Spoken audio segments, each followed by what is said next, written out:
Hello everybody, my name is John Murphy. Welcome to On the Homefront. We're here once again live on WILI, AM 1400 right here in the house.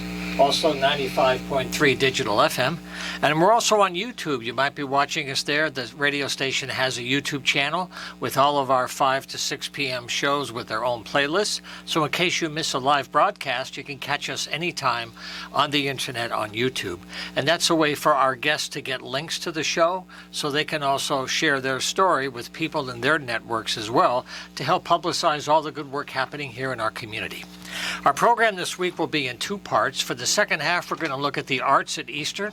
They're very active once again with a new performance coming up of the 25th Annual Putnam County Spelling Bee. It's going to open on April 20th, a great show up at the Arts Center up there. We'll have people here from the cast and the director as well for the second half. And right now we're going to look at the town of Mansfield and the whole area here with the Repair Cafe, a seasonal celebration of recycling and going through your house, going through the attic and the garage and taking things you might otherwise throw out to be repaired and reused. And we have two people very involved in this local movement. The next Repair Cafe is coming up very soon in April. So to my right, we have Rita Kornblum with us. She's been a long-time volunteer with the Repair Cafe for many years. Rita, it's good to have you back in the studio. Thank you. Thank you very much. And also next to Rita, we have Virginia Walton. She's the recycling coordinator for the town of Mansfield. She's been working there for 30 years, but for many years, she coordinates these Repair Cafes 4 times a year with the seasons. So Ginny, it's good to have you back in the house too. Nice to be here. So I know you brought a lot of good stuff to share, but let's start with the cafe first of all, the date and the time, and for people that are still learning what the Repair Cafe is all about. So the date and time is April 8th from 10 to 2. It's at the Willimantic Congregational Church in their fellowship hall. The address is... Right on Valley Street there. Yeah, it's diagonally across from the Covenant Soup Kitchen, directly across from Willard's. Right. And we have somebody there this time that's going to be repairing books, which is great. She usually cannot make it, but she'll be there. So any well-loved books that are falling apart, bring them to this Repair Cafe. Thank you, Sandy Rosato. Very nice. Yes. There's a whole team, though, that's been there for years fixing. Can you run through the kind of things people often throw away that they don't have to anymore? Sure. Well, we get a lot of lamps. So there's some awesome lamp repairers at the Repair Cafe, and we get things like clocks and stereos and vacuum cleaners and sewing machines and bikes and furniture, chair. You know, you have to be able to carry these things in. So you can't bring in a sofa to be repaired. There's no crane around to help you load up the big stuff. But, bring in a dining room chair that's fallen apart. It can be re-glued, potentially. Yeah. We get clothing that's brought in. Lots of mending, that's Lots for sure. and lots of mending or alterations. So we have seamstresses on hand to do that. And because the second part of the name, cafe, we have food there, so you can nosh on food while you're waiting your turn. Right. Yeah. And the best thing, that is all free. Yes, a lot it of is. people, they bring things to be fixed, and they say, how much is it? And when we say, this is free, they say, oh my God. And I said, we always accept contributions to pay for the hall, to pay for the goodies that are brought. Correct. But, Jenny and I were talking the other day. The atmosphere is a complete atmosphere of cooperation. It's people helping people. And it's such a nice feeling to be there and to have folks that dedicate hours of their Saturday, because they're always on a Saturday. That's right. And they do things just for the goodness of their hearts, We have someone who does the knives, Knife sharpening? Yeah, and he just bought some new equipment to be able to do this, and he takes such pride in doing it for people. It's just really, really lovely to see how folks are there to help one another. And these days, this is kind of a rare event, people helping one another. Yeah. So I love being there. It's just such a charge. And I just, I'm usually, when I'm the only one coordinator, I'm the first person that they see, because we need to pretty much arrange things so nobody jumps ahead. So when people come in, they write up a very brief paper, and they are assigned, for example, if they have an electronic thing, they get a number. If depending on if they got there first, they get number 1 and Sure. 2 and 3, so on and so forth. It's very low key. Yeah. Very low key. Or maybe the sewing people have their own line. Depends on what you're doing, right? No, the line, there's Yeah. never a line. We do have chairs where people wait, and Yeah. that's why we assign some numbers. And in the past, we had people that brought like a whole suitcase full of things to be fixed, to be mended. So now we're being a little more careful, and what we do is if people have several things to be fixed, it's not that they can't do it, but they have to get back in line so other people that are waiting have a chance Sure. to have something repaired as well. And they're always amazed to see how things get fixed, and they get a second life after that. It's very And neat. there's a lot of people there, and 4 hours goes pretty fast once you get going. Oh, yeah. It does, yeah. Oh, yeah. Yep.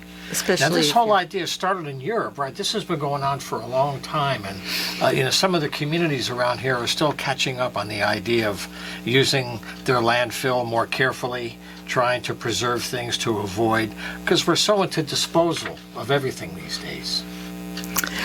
Yeah, it started in the Netherlands. Right. A few years before we started it here. We started in the fall of 2014. Right. And there was a pause during the pandemic, Indeed. but we're back in action. And yes, it is to bring about the thinking that we can keep using items if we repair them instead of tossing them out. There's a benefit to that. Well, one of the things that's happened in our communities is these old repair shops have disappeared. And except for these opportunities like a repair cafe, people will still throw stuff away because you're helping them avoid that. And this is 4 times a year, so it's really nice. This happens to be April 8th, a Saturday from 10 to 2 here in Willimantic. And in case you've joined us on the radio, we're talking today with Rita Kornblum and Virginia Walton, working with the town of Mansfield on this event. But you're involved with a lot of other activities here to work with the environment and trying to conserve. Can you talk about the other work you do while we have some time? Sure. Well, the whole idea of repair is about waste prevention, and there on all metrics, waste prevention is a winner. So washable items, for instance, if you're having a party, if I'm having a party and I opt to wash dishes instead of having disposable stuff for food service, it's a win.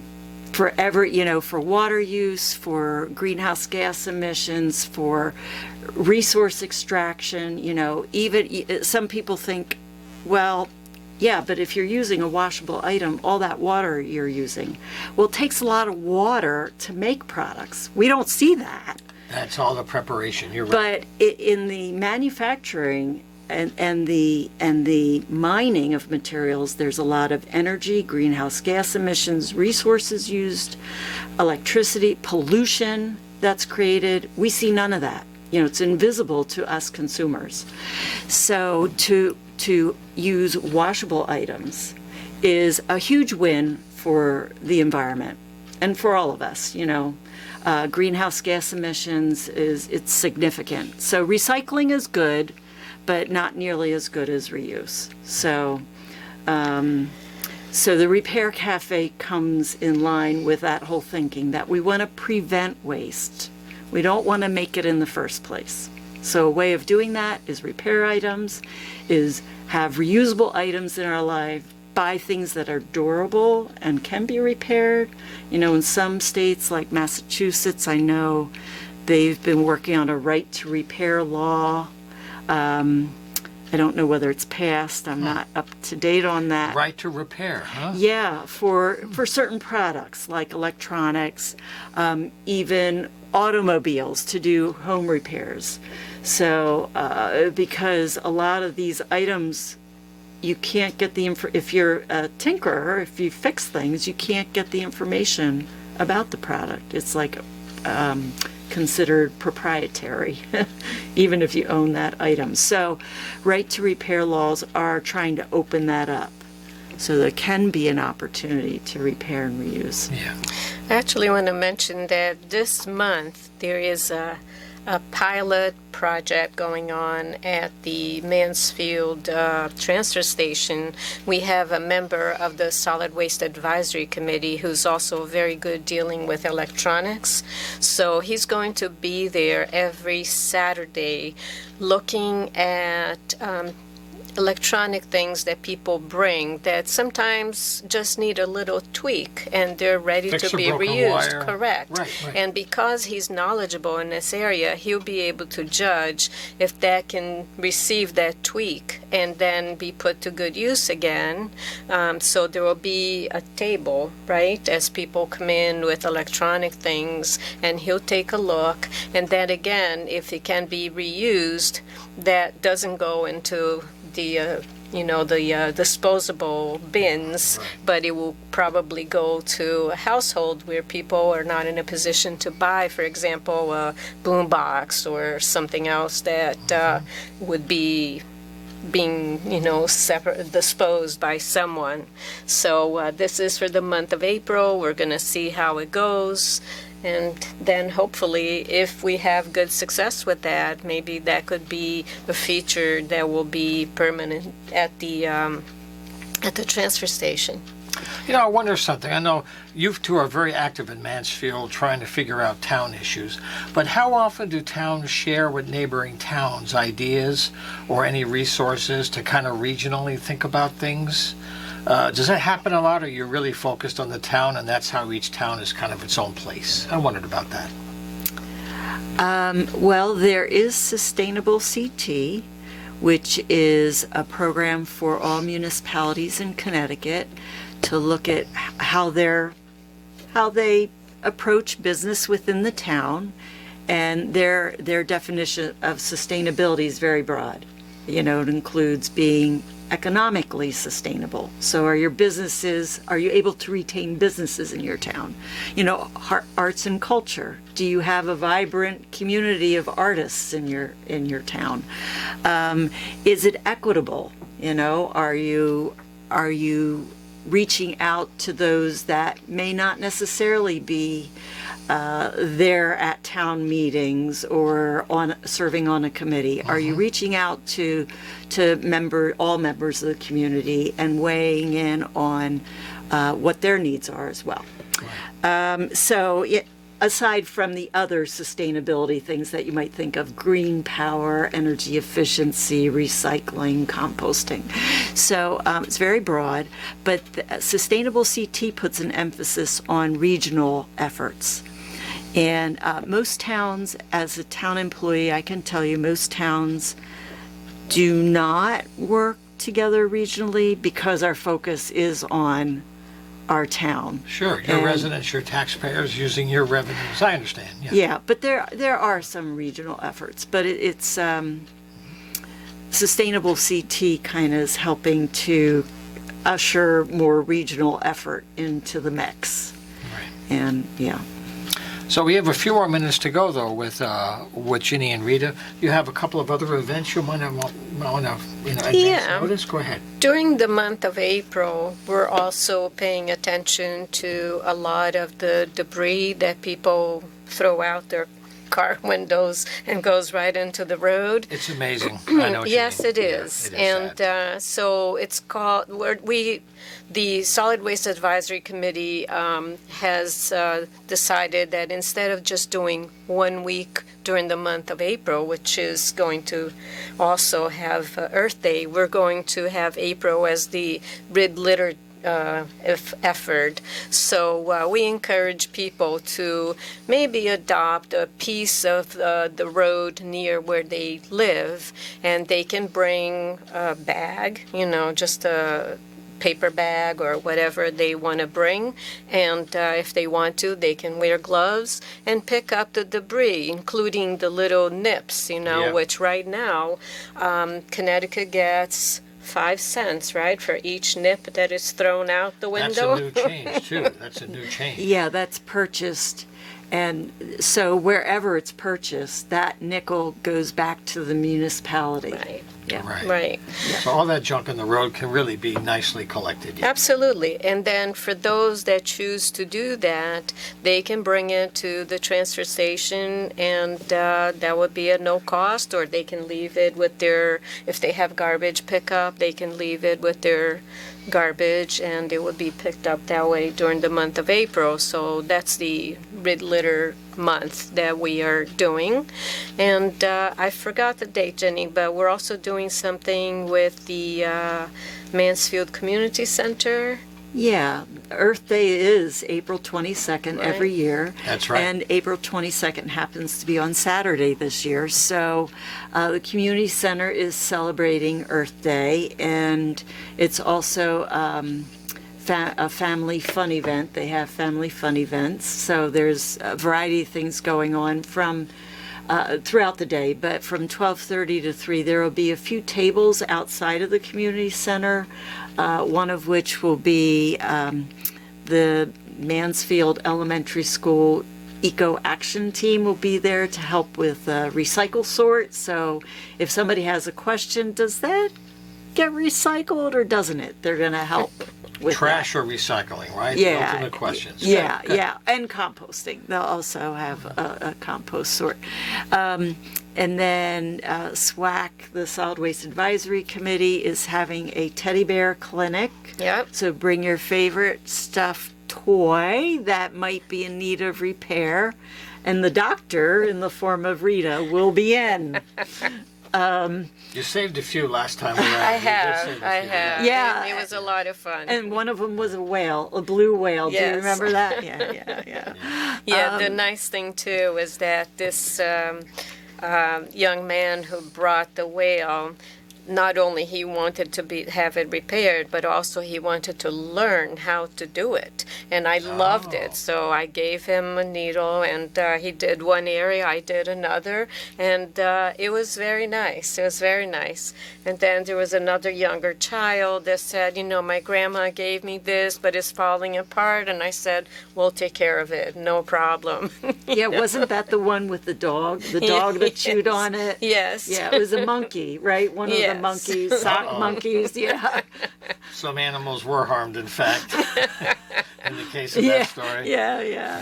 But that would be a lot of fun. And it's, when we advertise, the children do bring their stuffed animals, and we get them repaired. So once again, the main story today, while we have Rita and Ginny here with us, is the Repair Cafe is Saturday, April 8th from 10 to 2 at the Congregational Church in downtown Willie on Valley Street. Is there any Facebook or any place people could learn more about what you're doing between the cafes? Because you'll do one in Yes. 3 more months, right? Go ahead. Yes, there's a Facebook page, There you and go. it's Willimantic Repair Cafe. Oh, there you go. That's too easy. Yeah, I know. Willimantic Repair Cafe on Facebook. You Yes. got pictures from the past. And videos, and That's right. yeah. That's right. It's a lot Yeah. of volunteers making this work, including you and all the repairs. Everybody does it there as a volunteer to help the community and to enjoy a really nice day. So thank you for the good work you do all year long. And there are many towns out there all around us trying to do variations of this, to do more with what we have. That's the whole idea. So the Repair Cafe is one good example. I wish you a great success on Saturday. Thank you. Thank you. Okay, we'll take a short break right now and come back and take a look at the arts at Eastern and theater and an upcoming performance. Stay with us. Okay, folks, we're back for the the second part of the show today on the Homefront. We're glad to have you with us. Our programs are on YouTube. WILI has a YouTube radio channel, so you can catch all the 5 o'clock shows. If you miss us here live on Wednesdays at 5, we're on the AM 1400 and 95.3 FM locally here in Willimantic. But we also have links for our guests to get a way to share their stories on all of their media channels as well. And for this week, we're going to take a look once again at the arts program in Eastern. There's a fantastic theater program going on, and they have a performance with an opening on April 20th of the 25th Annual Putnam County Spelling Bee. And we have the director with us today with 3 cast members to talk about the performances, how they put it all together, and we'll talk about the theater program at Eastern, which is really on a curve of growth after this new building was opened just a few years ago. To my right, I'm very happy to have Tim Golubuski with us. He's a lighting tech specialist, and he's also the director of the program here for the show. Welcome to the studio again. Thank you. Thank you. And also we have 3 cast members that are sitting right next to there. We have Jillian Martin, we have Ali Sawtell, and also Kyle Tinker Pelea. Is that right, Pelea? Pelea, thank you very much. Yeah. Okay, well, now we got that down. Yeah. So anyway, thank you for being here. It's great to have theater people here in the house. Can you talk about the show? And first of all, out of all the choices, what made you draw for this one compared to other things you could have done? And we'll start with that. Why did you pick the whole spelling bee story? Great. I'll hit that one. Yeah. This last summer, we had decided that we wanted to do a musical. We hadn't done one for 5 years, in part because of COVID. That's right. Right? Because musicians and the number of cast generally involved, it's kind of a nightmare for COVID. And Indeed. And it struck me that we had been just coming out of such a hard time, right? As a people, not as a school necessarily, but as a community. That why not pick a school that a show that literally draws people together? Well, figuratively, it's about communities supporting each other. Literally, we bring the audience on stage. Several audience members come on stage, and the show's different every night, and it's hysterical. It's really sweet. It's my central idea is, words are like communities. Letters are like people. We come together and we make, meaning. I just wanted to make people happy and welcome Willimantic into the building. Literally put on a show that I thought we could welcome the greater community in. People are still learning about the facilities that are just eye-popping. If you have not been to the larger theater or the proscenium theater, what a great space to work in. Yeah, we'll be in the proscenium. That's right. Yeah, and it's pretty state-of-the-art, and we're taking advantage of it with projections technology and really intelligent lighting. Oh, yeah. In fact, a bunch of people sitting here not only are in the cast, but work on various crews and know the tech. But we're really blessed. We have the facilities of a large regional theater, something like a Hartford stage. Oh, yeah. I have to really commend Kristen Morgan and the crew that worked on The Nether, which was the previous production. Talk about a beautiful projection. You created this whole environment on the set with lighting and depth and sound and textures. It was really nice technology and storytelling. People jumping in and out of each other's heads is kind of trippy stuff. And they used the set very well to convey that. Yeah. So let's take a minute and talk about your staging and how you blocked it out and how you decided to tell the story of this crazy contest and what follows. All right. Well, you want to? Yeah, sure. I think something that's really unique to this show is the involvement of audience members. So not only do we have to traditionally block like we normally would in any straight play or musical, but we also have to be aware that there will be 4 people on the stage and almost for a good portion of the show, and they don't know what's going on. And that is a really crazy factor to experience. Just last night, we had our first experience of audience member volunteers. Oh, there you go. And it really it makes the production, it gives it a different degree of life. Well, I've been to the theater, so I'm going to close my eyes. And without giving away surprises, can you tell me how you rope people in to get up there and how it comes to be that I might participate, or am I blowing a surprise? No, I It's consensual. Okay, so Yes. no animals are harmed. No, animals are harmed. If you come to the show and you are like, I do not want to go on stage, you will be fine. We Yeah. will not force anyone on stage who Yeah. is not comfortable with that. Of course, of But- course. We will pre-select you, and you'll know Oh. a little bit beforehand. And Yeah, I'm sorry to. Oh, no. No, I was just going to say we actually,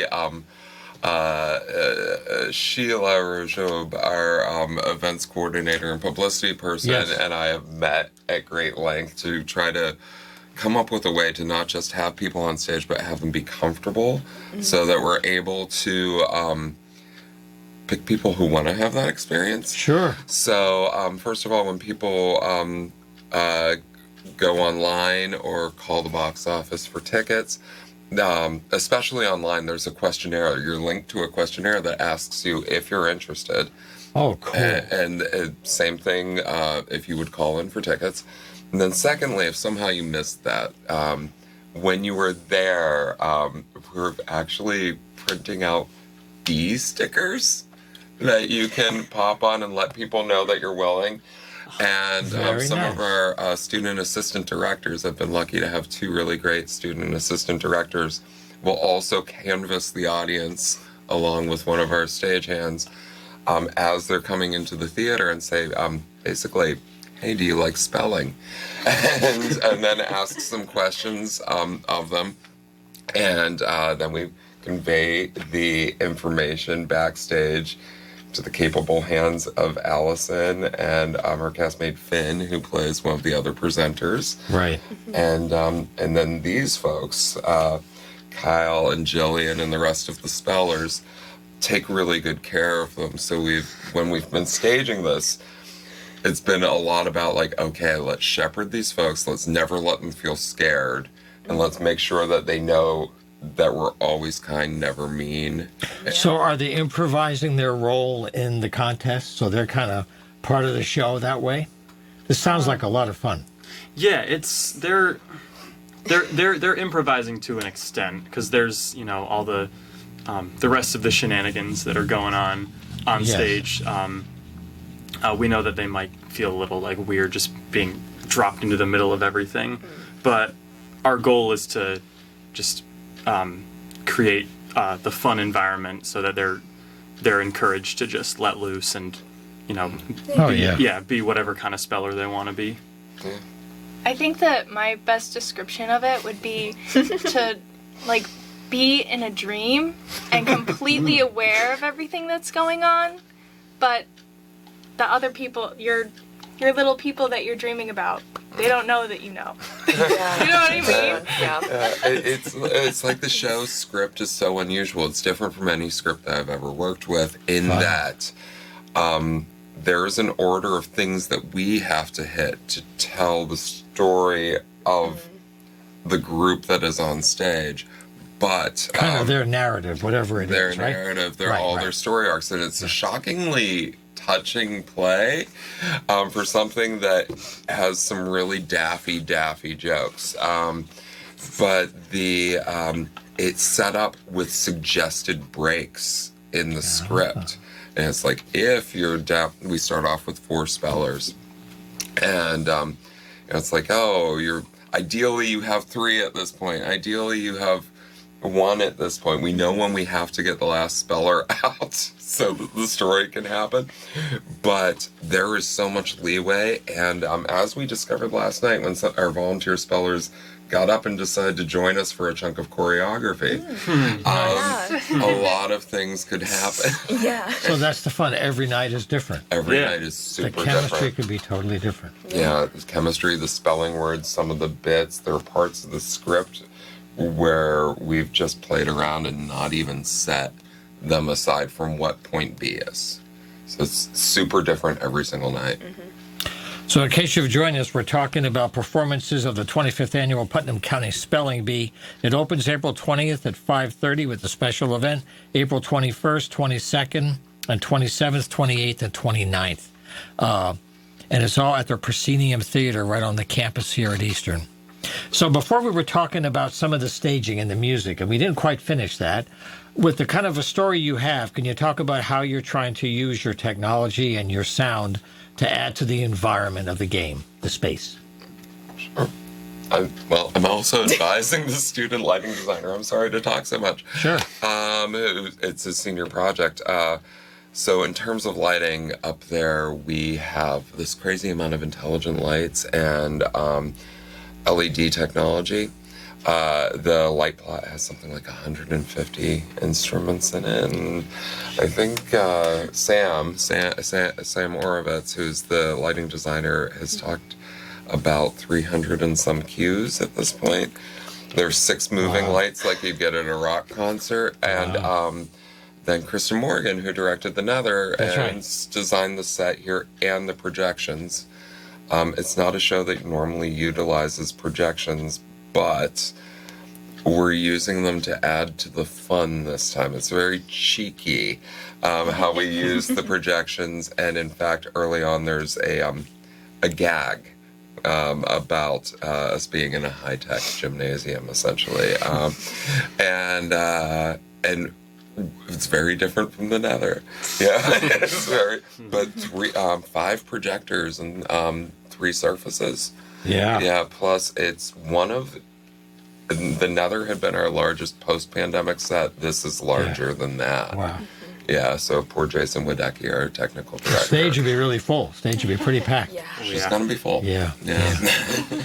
Well, I'm going to ask Allie a question. As a senior, congratulations, you're making it through the tunnel on the other side. You're almost there. Yes, So thank congratulations, you're smiling big right now. From when you came in as a freshman, starting out as your first year, what are some of the biggest changes that you experienced in the art journey you had in terms of the different courses and how you figured out a path for yourself out of all the possible choices you had? Well, I think that it was not anything I could have ever expected, you know? You always go into something, i.e. college, with the expectation of I will do this, this, and this, and then you start doing it, and you find different passions and different things that you would have never even expected to like. So I came in like, I am an actor. I don't dance well. I don't do this well, and that's what I'll do. And then Did you do some in high school? Did you do a little bit in high school? Yeah, Okay. I was in You like brought that with you. my drama club productions. So Nice. I went in like not knowing how much I could really grow. And I'm really surprised with myself.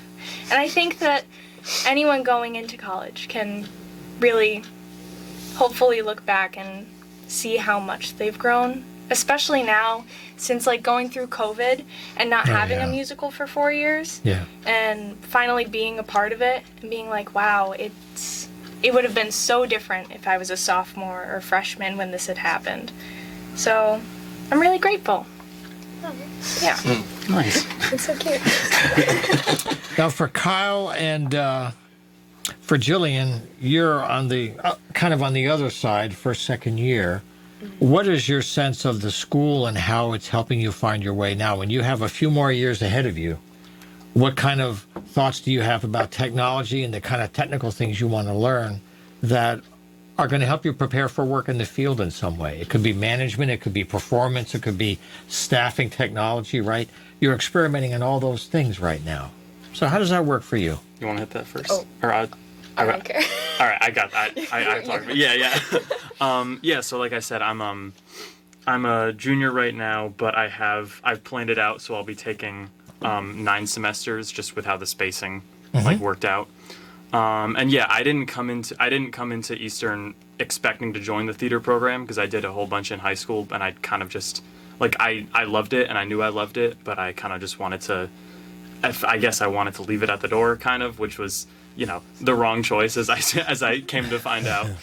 Yeah, theater is my third major, at this point. But yeah, That's wonderful, though. You find your way. yeah, exactly. Yeah, and Eastern is so it's so accessible to people who haven't found their way yet, and it's so like there's a lot of students are encouraged to explore outside their comfort zones in any program, really. And I guess for me that was taking theater even further than I took it in high school. So yeah, I have 2 concentrations. Everyone at the theater program at Eastern picks a concentration. So I am doubling in acting and then also the design technology management side of things. And most of the classes that I've taken here are so good at bringing in like real world applications for this, like in my acting classes. I took an acting class that was just about how to like build a resume and websites and how to get auditions and things like that. And then in the technology classes that I've taken, I've taken lighting technology and technical theater, like stagecraft.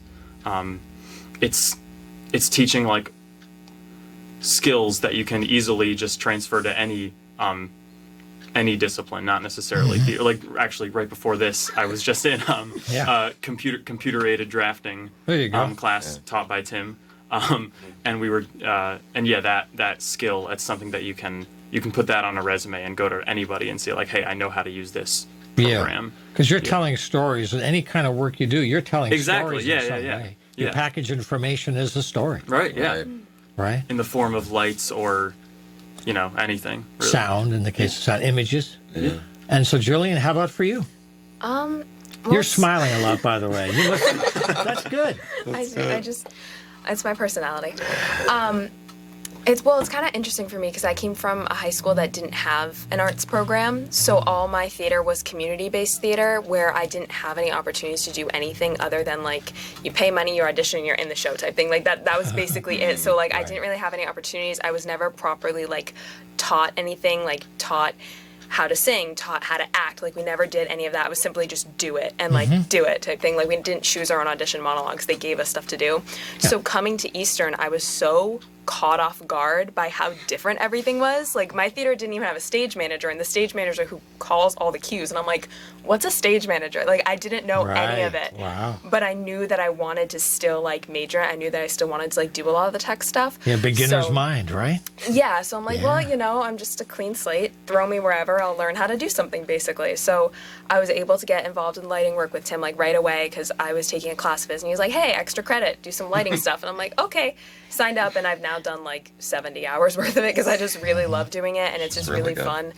Like, next semester, I'm taking, like, sound and projections and, like, stuff all at the same time. I'm just trying to take, like, classes of everything to really just, like, open up my horizons in a way, and I feel like Eastern's really great at that because I can do that so much and I can learn so much and just like take in all this information and sit with it and go, okay, now what do I do? Like where do I go now type thing. So I think that that's pretty cool that I just like can do that and just mess around, experiment, have fun, do whatever I want. I can audition for a show and be in a show even though I'm a design concentration. I can do that, do this, It's kind of just choose your own way. Do whatever you want, like pick your own adventure. Like one of those. It's like a pick your own adventure app.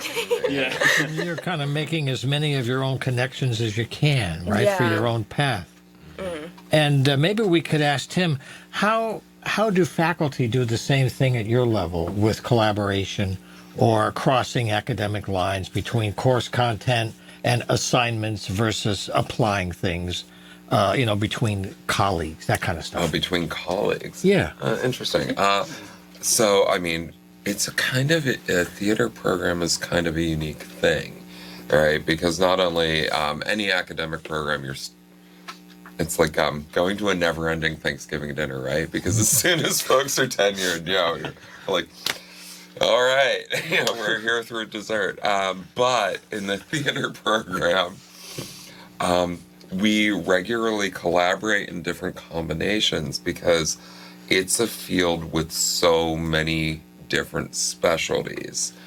Someone's graduate degree may be in only costumes. Someone's graduate degree may be in just scenery or sound or direction or acting. One of the things, and then we have to get together. We have to get together and play, or maybe it's a dance concert or something like that. But we're kind of blessed as a faculty to have a few folks who have cross-pollinated over their professional careers or their academic careers. So I've been blessed to have a grad in directing and a grad in set design, which is a really weird combo. And then play with video design and lighting design. So we, just the fact that I got to collaborate with Kristen Morgan, her grad degree is in set design. That's right. Right? And we got to play together in unusual combinations. And unusual projects. We have a lot of folks now that we've added film to the program, right? Brian Day, who teaches film. Yeah. We've started to really play around with this blurring of live performance and video technology. And thank God we have the tech to back it Well, up. the Nether had some of that going on. Some of that going on, Yeah. So not only do we stay active professionally, I think that's really important so that we can relay that knowledge to students. But it's sure there's the Thanksgiving dinner, but it's sort of like there's a play break for us 4 times a year, and you get to choose your playmates. Sorry, that's like so many mixed metaphors, but It works for me, though. I know, Yeah. and the different combinations of ideas and experiences, it's never boring. It's never boring. How about the cultural connections you have, trying to connect across all these different lines of difference that people find out that these differences are just different ways to connect? And what seems to be a difference really is just a variation of something in many cases. And that gets psychologically slippery between characters and roles and how you help each other with mistakes and how to learn. How are you integrating that process between your classwork to do well in the program and, like you said, stretch yourself into areas that you're it's outside of the class, but it's part of the class, and you have to work it out with others. It's not just you in a vacuum reading a book. You have to use it. And it's kind of hard to put that in words the right way, if you know what I mean. Yeah. Yeah. Yeah. I'll try. I didn't do a good job, so you saved me. Yeah. Yeah. I guess I'll talk about how it's kind of nice. There kind of is like the core group of like 10, 15 of us that do a lot of like I'll talk for lighting specifically. There's a core group of about 10 of us that go to a lot of the lighting calls and do a lot of the electrician work. But then we also, a lot of us are in classes together, either for lighting or for other areas of theater. So like we see each other in class and then after class, and then we've got homework, we've got lighting calls. It all kind of blends together. Like there's not really like in a good way. There's not really. I don't really like in my head. I don't separate like, oh, I have a class where I sit down and do this versus, okay, now I have an hour. Like I have an hour class and then later I have an hour lighting call. Like it's all they're all learning experiences. They're just in different formats kind of, and you see different people at each event.